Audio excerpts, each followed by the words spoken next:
Maharashtra superfast news चॅनलमध्ये आपले सहर्ष स्वागत आहे। का सत्याची धार लेखणीची महाराष्ट्रातील ताज्या आणि वेगवान बातम्या पाहण्यासाठी आपल्या हक्काचे चॅनल शेअर करा, लाईक करा आणि सबस्क्राईब करा। धन्यवाद।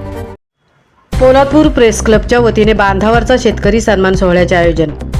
महाराष्ट्राचे माजी मुख्यमंत्री हरित क्रांतीचे प्रणेते स्वर्गीय वसंतराव नाईक यांच्या पुण्यतिथी निमित्त व कृषी पंधरवड्याच्या निमित्ताने रायगड प्रेस क्लबची माजी अध्यक्ष स्वर्गीय संतोष पवार यांच्या संकल्पनेतून रायगड प्रेस क्लब संलग्न पोलादपूर प्रेस क्लब यांच्या वतीने ऐतिहासिक पोलादपूर तालुक्यातील प्रगतिशील शेतकऱ्यांना बांधावरचा शेतकरी सन्मान देऊन शनिवार दिनांक 11 जुलै रोजी गौरवण्यात येणार आहे।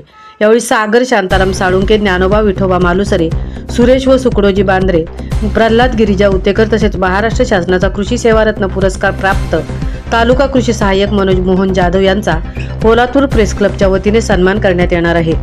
यावेळी प्रमुख पाहुणे म्हणून रायगड जिल्हा परिषदेचे अर्थ, शिक्षण व क्रीडा सभापती चंद्रकांत कळंबे, जिल्हा परिषद सदस्य डॉक्टर निलेश कुंभार, महाडचे उपविभागीय अधिकारी पोपट ओमासे, मराठी पत्रकार परिषद मुंबई अध्यक्ष मिलिंद आष्टीवकर, कोकण विभागीय सचिव मनोज खांबे, तहसीलदार कपिल घोरपडे उपस्थित राहणार आहेत।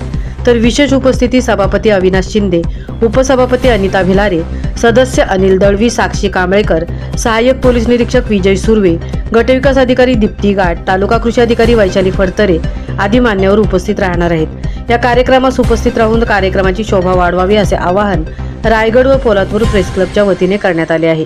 महाराष्ट्र सुपरफास्टसाठी धनराज गोपाळ, तृप्ती होईल, पोलादपूर।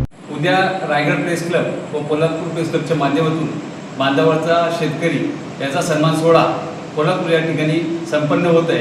या कार्यक्रमासाठी तालुक्यातील 4 प्रगतशील शेतकरी उपस्थित राहणार असून तालुक्यातील सर्व नागरिक व रायगड प्रेस क्लबचे सर्व पदाधिकारी, सदस्य हे सर्व या कार्यक्रमास उपस्थित राहणार आहेत। सर्व नागरिकांना विनंती करतो की आवाहन करतो की या कार्यक्रमासाठी आपण सर्वांनी मोठ्या संख्येने उपस्थित राहावे व कार्यक्रम यशस्वी पार पाडावा।